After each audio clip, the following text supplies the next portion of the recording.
नमो भगवते वासुदेवाय। ॐ नमो भगवते वासुदेवाय। ॐ नमो भगवते वासुदेवाय। वक्रतुण्ड महाकाय कोटिसूर्यसमप्रभ निर्विघ्नं कुरु मे देव सर्वकार्येषु सर्वदा। गुरुर्ब्रह्मा गुरुर्विष्णुः गुरुर्देवो महेश्वरः गुरुः साक्षात् परं ब्रह्म तस्मै श्रीगुरवे नमः। मनोजवं मारुततुल्यवेगं जितेन्द्रियं बुद्धिमतां वरिष्ठं वादात्मजं वानरयूथमुख्यं श्रीरामदूतं शिरसा नमामि। ॐ पार्थाय प्रतिबोधितां भगवता नारायणेन स्वयं व्यासेन ग्रथितां पुराणमुनिना मध्ये महाभारतम् अद्वैतामृतवर्षिणीं भगवतीम् अष्टादशाध्यायिनीम् अम्ब त्वामनुसन्दधामि भगवद्गीते भवद्वेषिणीम्। नमोऽस्तु ते व्यासविशालबुद्धे पुल्लारविन्दायतपत्रनेत्र येन त्वया भारततैलपूर्णः प्रज्वालितो ज्ञानमयः प्रदीपः प्रपन्नपारिजाताय स्तोत्रवेत्रैकपाणये ज्ञानमुद्राय कृष्णाय गीतामृतदुहे नमः। सर्वोपनिषदो गावो दुग्धा गोपालनन्दनः पार्थो वत्सत्सुधीर्भोक्ता दुग्धं गीतामृतं महत्। वसुदेवसुतं देवं कंसचाणूरमर्दनं देवकी परमानन्दं कृष्णं वन्दे जगद्गुरुं। भीष्मद्रोणतटा जयद्रथजला गान्धारनीलोत्पला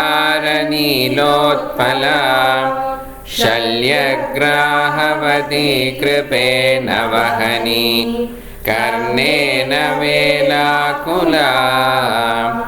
अश्वत्थामविकर्णघोरमकरा दुर्योधनावर्तिनी सोत्तीर्णा खलु पाण्डवैरणनदी कैवर्तककेशवः। पाराशर्यवचः सरोजममलं गीतार्थगन्धोत्कटं नानाख्यानकेसरं हरिकथा सम्बोधनाबोधितम्। लोके सज्जनषट्पदैरहरहः पेपीयमानं मुदा भूयाद्भारतपङ्कजं कलिमल प्रध्वंसिनः श्रेयसे। मूकं करोति वाचालं पङ्गुं लङ्घयते गिरिं यत्कृपातमहं वन्दे परमानन्दमाधवम्। यं ब्रह्मा वरुणेन्द्ररुद्रमरुतः स्तुन्वन्ति दिव्यैस्तवैः वेदैः साङ्गपदक्रमोपनिषदैः गायन्ति यं सामगाः। ध्यानावस्थिततद्गतेन मनसा पश्यन्ति यं योगिनः यस्यान्तं न विदुःसुरासुरगणाः। देवाय तस्मै नमः। Sadashivasamārambhām Shankarācārya-madhyamām Asmadācārya-padyantām Vande Guru-paramparam. Harihi Om.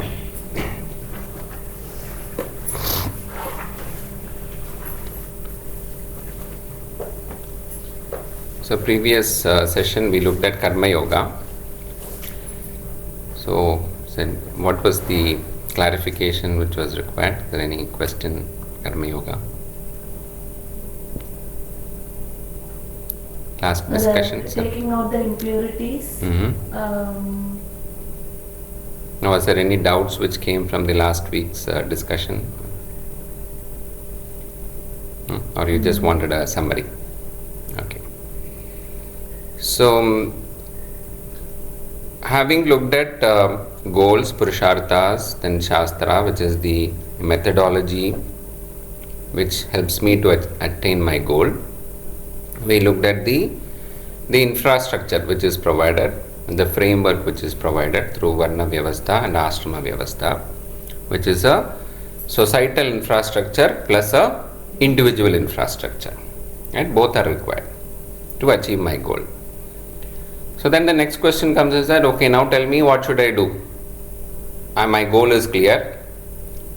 Yeah, I want moksha also along. I have got so many goals, but now fine, I have added moksha also. So that is why, this spreadsheet, if you have not had a chance to look at it, this came about our discussion in the Friday class there also, that how do I start implementing these things? It is important that I should be given some tools to implement what I am learning, so many things. But one is of course the discussion which will help me to revise those things, but it will still remain as information, right? It will remain as words. But the whole purpose is that I should be able to, first of all, I should understand, I should listen, I should understand, I should ask, clarify my doubts, and then only when the food is digested and distributed to all parts of the body, to wherever it is required, it is useful. Otherwise it can become poison also. Knowledge is also like that, information is also like that. Excess information, unwanted information becomes poison, which I am not able to digest, I am not able to understand. I misinterpret and do any action based on those misinterpretation, it can become poison also. So therefore it is important that we need tools, methodology to slowly understand. That is how this came about, where the first sheet which is there is to just list down, okay, what are my goals? Again, not even to judge, is it right, is it wrong, should I delete this? Don't even look at those aspects now. Just list down, today what are my goals? Then with my understanding of whether it is dharma or artha or kama or moksha, where does it fall? Let it be right or wrong, whatever. Based on my understanding, I just classify it. So at least, I have just put only 10 there. If you want to add another 20 columns, that's fine. But at least there is an awareness. First of all, I should be aware. Yeah. And the second page talks about the 3 defects of the prayers. What are the 3 defects? This one extra. What are the 3 defects? Bad. B-A-D. Remember bad. Bandhakatvam, Dukkha Misritam and Atripti. Remember, prayers is bad. B-A-D. Bandhakatvam, Atriptikaratam, Dukkha Misritam. So based on my goals, am I able to be aware? Okay, I have this goal. Is there a Bandhakatvam in that? Is there Atripti in that? Financial goals always have got Atripti. Any amount of money is not enough. Okay, fine, at least I recognize there is Atripti. Let me not debate whether it is good or bad. Yeah? Then there is Dukkha Misritam. Yes, to save that much money, I am undergoing some pain now. Certain things which I can enjoy now, I am not enjoying for the sake of the future. I need this money in the future. Right? So I am just list down at least two goals out of artha, out of kama, out of dharma, out of moksha, and say, is there a bandhakatvam there? Is there an atripti there? Is a dukkha misritam there?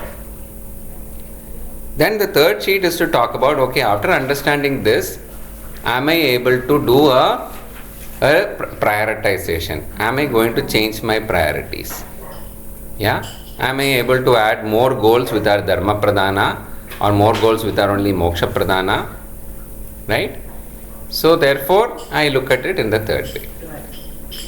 So it is for ourselves. Need not show it to anybody. Need not discuss with anybody. It is for myself. Because unless I know where I am today, yes, I am getting some information what is the ideal situation. Right? I need to clarify doubts there. And then I look at it in a way where I will progress. The ultimate aim is I have to progress. So Right? first we write down our different goals. particular goals. Yeah, whatever is there as per your book, just write And then it. we will cut out those goals which are. No need, don't cut out anything now. Don't cut out anything now. Just this is just an awareness. Yeah, these are my goals today. Where does it fall? Does it fall under artha or kama or dharma or moksha? In certain things, it may be a gray area. I am not very sure. No, it doesn't matter. Just write it under both the columns. Yeah. Then after that, the second step is to write down the, with respect to those goals which are there, is there an atripti? Am I pursuing those goals because of atripti? 10 years back also I had this goal. Ultimately I have to achieve the goal. Then I should be able to tick mark and say, yes, this goal is achieved. But I am chasing money 10 years back also I am chasing, today also I am chasing. So there is atripti. Is it a problem only with me? Or everybody is having the same problem? Yeah, is it a universal problem? Or is it only because of my approach towards that particular goal? So just to be aware. And then we see, how can we prioritize? Is there a change required, first of all? Is there a change required? Yeah? If there is no change required, fine. All the tests are fine. The doctor says there is nothing wrong with you, so I don't change anything. I don't change my diet. I don't change my medicine. Nothing is changed. But if they say that, yeah, there is some correction required, everything is fine, but little bit of correction is required here and there, then I say, okay, for that I need to do something more. I need to drop something, or I need to learn something more. I add that into my goal. So that becomes the revised goals. Right? So that is the whole idea. So you can do it at leisure, you can. Namaste. Hari Om. Yes. So Karma Yoga is also to understand that what are the steps which are required. So we talked about the Panchamahayajnas. We talked about Sakama Karma, Nishkama Karma. Right? And therefore it classifies in terms of the Panchamahayajnas, which is the compulsory actions as Nishkama, where it is not for a selfish reason, I am doing it for the sake of the entire world. Not just for myself, I am also benefited. Right? So which are the Panchamahayajnas? The fivefold? Devayajna, Pitra, Brahmayajna, Bhutayajna and Manushayajna. So is there a choice in doing this? As per our Shastras, no, there is no choice. Yeah? This is choiceless actions which is there. But still the human mind is always like that. It's like, okay, if I do this, what? Nishkama, okay, I understand it is Nishkama Karma. If I do Nishkama Karma, what will I get? Yeah? Nishkama itself means I should not be looking for any specific benefit only to me. Then it becomes a Sakama Karma. Sakama, it is only for my benefit, it becomes Sakama Karma. There are plenty of Sakama Karma which we are doing. So that is where, so then the question comes is that, is there a choice? I will do only Devayajna. I am more comfortable with Devayajna. Yeah? Can I skip the other four? No. The answer is no. As per Shastras, the answer is no. It is like asking, food, I like only, wheat. Can I only take wheat for the rest of my life? The body will start demanding for others also. It has to be a balanced diet. Depending upon my disposition, I may eat more of carbohydrates at certain stage of my life. I will eat more of proteins at certain stage of my life. Right? Less of that. On an auspicious day like Shivaratri, I will not eat anything at all. Right? So, it varies. But it has to be balanced. So, similarly, Panchamahayajna also, I will do all the five, but the proportion to which I do those will vary individual to individual. It depends upon my Varna Vyavastha, it depends upon my Ashrama Vyavastha, it depends upon in what stage of life I am, it depends upon what level of maturity I am at. Right? So many times, we see this debate in terms of, okay, can I do more of Manushya Yajna? I'll do more of service and charity. Yeah? It can be a substitute for Pitru Yajna. The strict answer as per the Shastras is no. Yeah? How we do it and to what extent we do, it varies individual to individual. It is based on the family tradition, it is based on the Varna Vyavastha, Ashrama Vyavastha, etc. Right? So Panchama, that is what is mainly implied on Karma Yoga. And what is the result of Karma Yoga? What am I achieving by doing this? It is Chitta Shuddhi. So Karma and Yoga, it is proper action which is Veda Vihita Karma as per Dharma, and then the proper attitude. What is the attitude in Karma Yoga?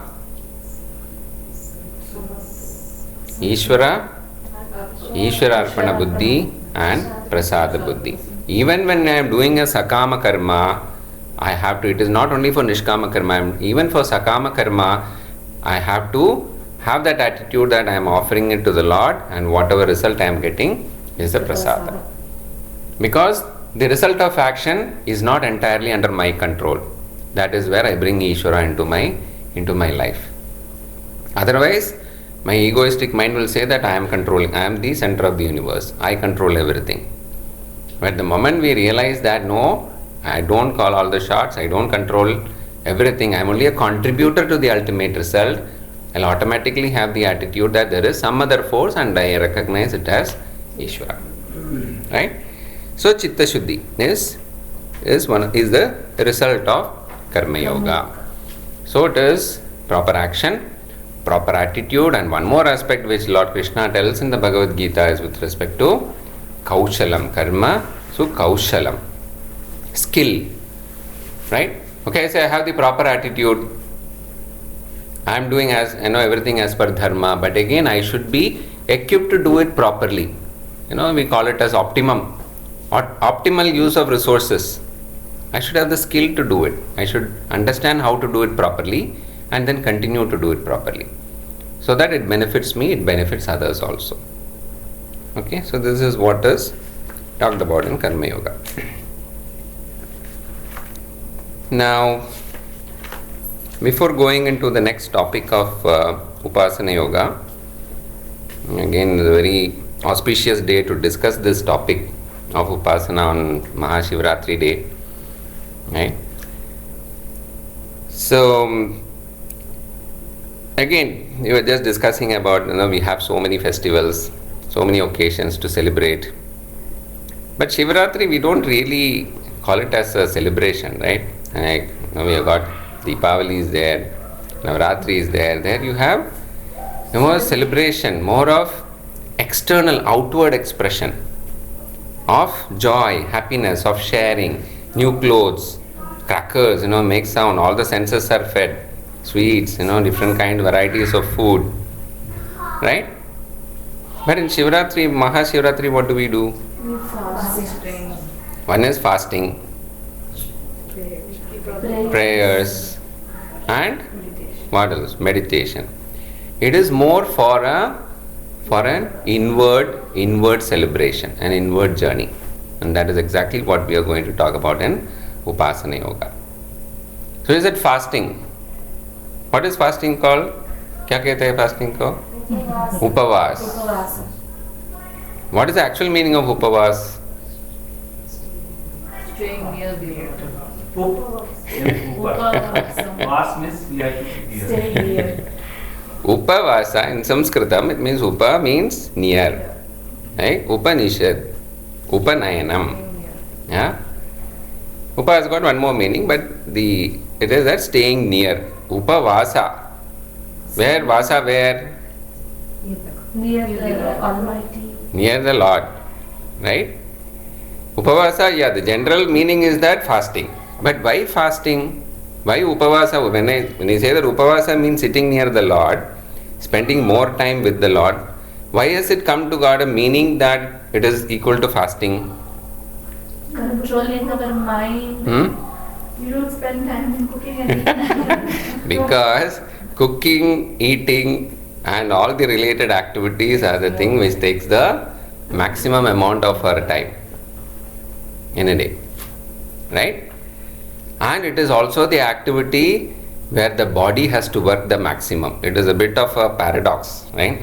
We need food for the body to have energy, but digestion of food is where the body utilizes the maximum energy and resources. That is why the moment you have a heavy meal, the eyes close because the brain shuts down, because all the energy has to go for digesting that food. Therefore we feel sleepy. Yeah? Nothing to feel guilty about it. So Upavasa, my primary aim in an auspicious day like this is to spend more time in stotram, in the praise of the Lord, or in Parayanam, or in Kathasravanam, or in bhajans. Right? So one day is given for that. So if I have to do that, let's say I don't have time, I have to do the cooking, I have to do the cleaning, etc., etc. So therefore I say I cut down on all those activities at least for one day. Right? Okay, at least as a minimum, stick to some of the natural food which is available with fruits and water or milk, and say that therefore I have more time to spend in the company of the Lord. That is the actual meaning of Upavasa. Yeah. Therefore it has automatically come to mean it equals fasting, because fasting is a byproduct of that. Fasting is not the main thing. Right? It is a byproduct of being near the Lord in Satsanga. Right? So Shivratri is an opportunity like that to be more inward, celebrating inward, rather than it's not an outward expression which is there. It gives an opportunity. Shiva, Shiva means auspiciousness. Right?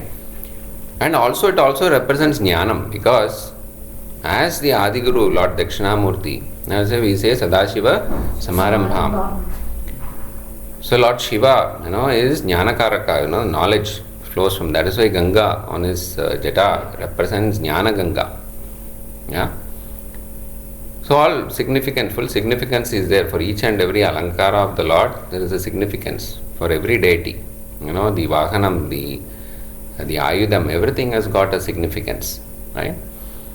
So therefore, this is an opportunity in terms of telling, okay, what do I need to do? I shut down, in terms of my external activities, I reduce at least for one day and try to relax. That is where we look at the Upasana Yoga. I want to share one small story. Yes, please. Upasana. Once this Lord Buddha, he was like meditating. Once he got this enlightenment. So people saw him. How he got. He didn't eat anything like this, and he got this enlightenment. So from that time, they said, okay, he can achieve God by doing like this. Okay, he was praying, this is different. But also he was not eating anything. He was not doing anything for that time. So they said this is another matter. Right.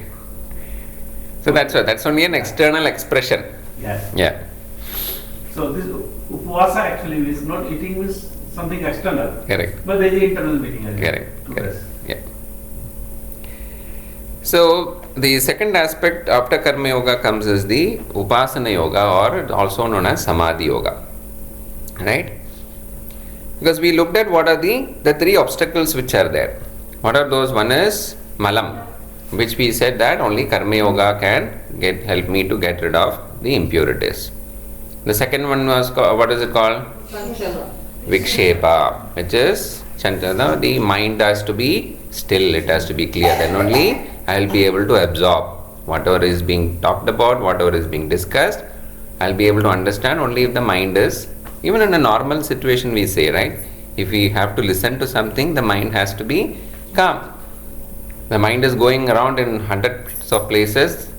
That's why it's called the monkey mind. The mind is called the monkey mind. It is called Chanchalam. That is the nature of the mind. The monkey, if it is sitting idle in one place, It has got some problem. it has got some problem. It's not a monkey. Or it is ill. Right? That's why we say, okay, our children who are highly active, The moment they are sitting idle, somebody will say, oh, there's something. The mother can immediately say, no, there's something wrong with the child. He is not well. So the mind is like that. It is chanchalam. It will keep jumping. The monkey will keep jumping from tree to tree. That is its nature. Right? But if our mind continues to be like that, we will not be able to achieve anything positive. Therefore, there is a requirement to manage the mind. And I am carefully using the word manage the mind. Otherwise, normally we hear the term control the mind. Controlling the mind. It's like controlling the monkey. You can never control the mind. Yeah? Or even stress. We say stress management. We say anger management. Yeah? You cannot control anger. You cannot control stress. You cannot eliminate stress. You can only manage it. Yeah? Which means that we cannot eliminate. We need not feel guilty of getting angry. It is natural. Getting stress, it is natural. It is part of the body's mechanism to have stress. So one of the principle, the basic principle behind this is from the Ashtanga Yoga. Ashtanga Yoga is given by sage Patanjali. Yeah? Ashta Anga. It has got 8 steps. What are the 8 steps? It starts with Yama, Niyama, Asana, Pranayama, Pratyahara, Dharana, Dhyana, Samadhi. Very good. Ashta Anga. Okay. So we in the initial discussion you mentioned that meditation is one of the methodology for having a peaceful mind. Right? If you look at the Ashtanga Yoga, where does dhyana comes? Which step? Is it the first step? No. Huh? It is the 7th step. Out of the 8 steps, dhyana comes in the 7th step. And this is all, it has to be serial. It has to go one by one, step by step. It is a step. Yeah? So you start with asana, yama, niyama. The don'ts, and that is I should stop doing what I am not supposed to do. And then I have to do what I am supposed to do, niyama. Then asana, posture. Okay, how many of us practice meditation here? Or trying to practice meditation? I'll ask a very difficult question. How successful do you think you are in meditation?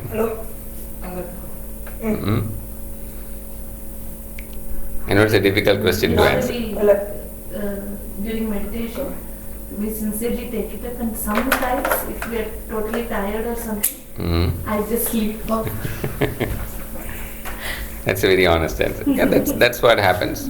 Yeah, that's why Krishna tells in the Bhagavad Gita, chapter 6 is dedicated. We'll discuss more about meditation at that time. Yukta ahara viharasya. Yeah, yukta karmaha, yukta cheshtaha. Everything has to be in moderation. So even sleep has to be there. If meditation has to be proper, yukta ahara, yukta karma, yukta vihara, everything has to be in moderation, in the right quantities. Right? Now meditation here is, dhyana is the 7th step, which means that I cannot bypass the previous steps and say, okay, I'm doing meditation. Yeah? So therefore, if I think that, that I should be doing meditation in the proper way, I have to ensure that I am following the previous steps also. Right? So, yama niyama. I should first of all, because my mind should be clear. If my mind should be clear, I should not be doing what I am not supposed to do. I should do what I am supposed to do. Then only I will be able to sit properly. Otherwise, I am physically here, but my mind is somewhere else. It doesn't help anybody. Right? Then one of the important steps comes as asana. Right? So what is the posture to be for asana? Means posture. What is the posture to be followed for meditation? Padmasana. Mostly Padmasana. Padmasana. So by the time you learn to sit in Padmasana itself, abstinence will go. So does it mean that I cannot do meditation? What is prescribed is Sthira Sukha Asana. What does that mean? In a comfortable position. Whatever is comfortable for me. Yeah? So again, chapter 6 will give much more detail on this. Sthiram. I should be able to sit comfortably for whatever, say I say 20 minutes or 40 minutes for meditation. I can slowly increase it. I should be able to sit comfortably. Sukham. My joints should not start calling me after 2 minutes, saying that, look at me, my attention goes away. So then meditation happens on the joint pain. It doesn't happen, that becomes another meditation, another focus there. So sthira sukha asanam. If you are initially sitting on a chair, say yes, I am comfortable sitting 40 minutes. I will not have awareness of my body. That is good enough, right? But the basic technique which is given is that one thing is that Vasantiji will be able to explain more from a yoga point of view, also hatha yoga point of view. Also, the spine has to be erect. Yeah, the spine has to be erect. That's why after that asana, pranayama. If pranayama has to be proper, if breathing has to be proper, the spine has to be erect. And therefore, one of the tools which is given is that keep a cushion. If you are able to sit comfortably on the floor, at least as an Ardha Padmasana, it is good enough. But use a cushion to raise the lower back. So with that, the spine will stay erect for most of the time. Otherwise, you will have a tendency to either to bend forward or bend backward, and the focus goes away. Right? So asana, it is very, very important. Yeah. So if we are very serious about meditation techniques, we have to perfect asana first. We should be able to sit comfortably. Right? So then pranayama, the breathing has to be proper. Yeah. And then you have pratyahara.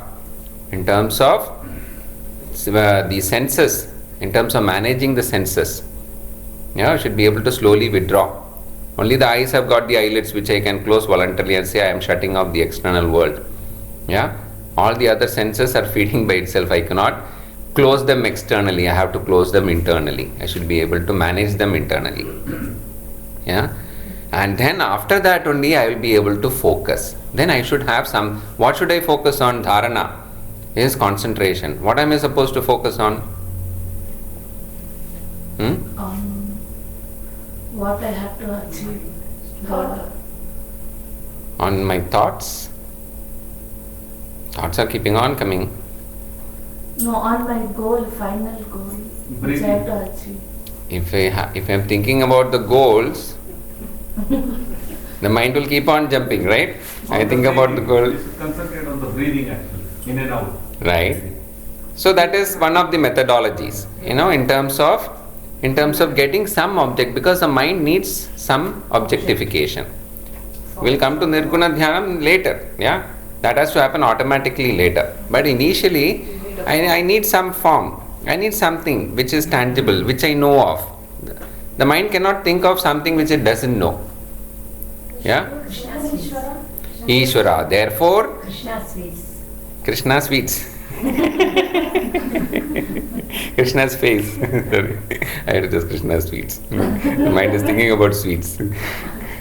So, Saguna, that is where Saguna Ishvara Dhyana comes in. So, Dhyanam, the actual definition of Dhyanam is Saguna Ishvara Manasa Vyapara. So, I give an anchor to the mind in terms of my own Ishta Devata. Or a mantra upadesha I have got, okay, I do the dhyanam on that. That's why even before chanting any stotra, we have a dhyana sloka.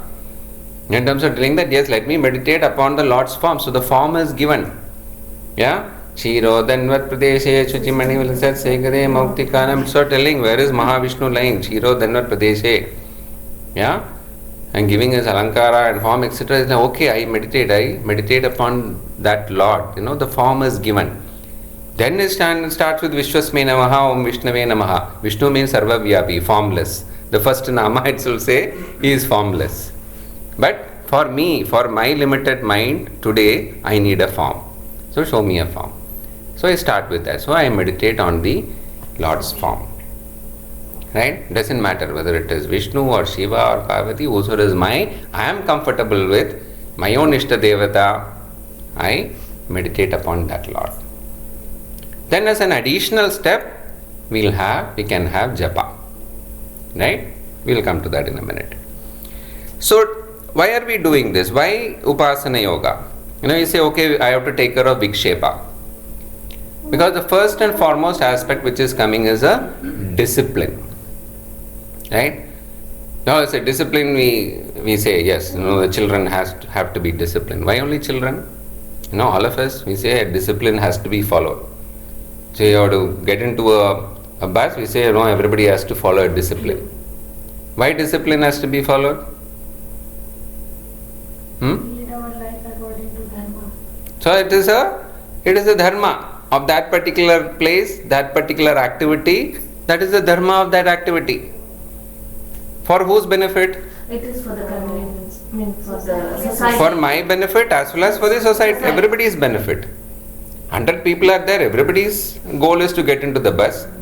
I cannot be selfish in terms of telling I should get first. Yeah. I can get hurt in the process if I am trying to jump the queue, etc. Therefore, for my benefit as well as for the others' benefit, a discipline is given. Right? So, wherever there is a maximum, a difficult goal in the sense where the result will be the maximum, I have to be prepared for a high level of discipline also. There is no shortcut there. Yeah? If my goal is very low, then it's fine. I don't require it. Because only that is the result. That is the level to which I am aiming at. But if I am aiming a higher goal, I have to be prepared to follow the discipline which is there. So let us start. In 3 levels we can look at it. Starting from the gross physical discipline. Right? So ultimately the discipline is there to channelize. It's like a dam. Where water is there which is flowing freely now, which is being wasted, etc. Rainwater is being wasted. So, therefore, we have techniques which will help me conserve that, which will prevent the water from flowing away. I protect that, I channelize that so that I use it where the water is required. For my own purposes, for drinking, for irrigation, I use it in the best possible way. So, in this context, there are 3 Shaktis which all of us have. Right? What are the Shaktis within us? Ichha Shakti, Kriya Shakti and Jnana Shakti. Even in Lalita Sahasranam, that is one of the Nama. Ichha Shakti, Jnana Shakti, Kriya Shakti, Swarupinyai Namaha. Say. Right? The power to desire. Because without desire, goals will not be there. Without goals, there is no action. So, Ichha Shakti is there. How did that desire come? It is based on some information. Some minimum information is there because of which a desire has come. I don't know from where that information came. Right? So then that is prompting me to use the Kriya Shakti. With the Kriya, my goal is to learn Bhagavad Gita, which is Jnana, which is part of Jnana Shakti, but to start again it's a complete cycle. So I had some information. I know that now studying Bhagavad Gita is going to benefit me. Then I got information from Vasantiji, there are classes happening. So I had the desire, yes, I should attend this class. The Ichha Shakti is there, which is prompting me to action. The Kriya Shakti is activated, and then it comes back to activating the Jnana Shakti. Right? So the power to decide, the power to create and do, and the power to know more. Right? Because it is the human tendency to always know more and more. There's always a desire to learn more. So for that, we should start with the physical discipline. So last week Friday, Husar was there and we had the yoga session. Now Vasantiji may be doing more of yoga session. So that is where the physical discipline comes in. Because without saying, even in modern day, everybody says, yes, exercise is important. No, you prove to me that walking daily is going to benefit me after 20 years. What will the doctor say? Yeah? Or what will your yoga teacher say? You say, no, you prove to me that doing this asana is going to benefit me after 20 years. You say it is a slow process, you cannot really measure it. We ourselves would feel it. Right?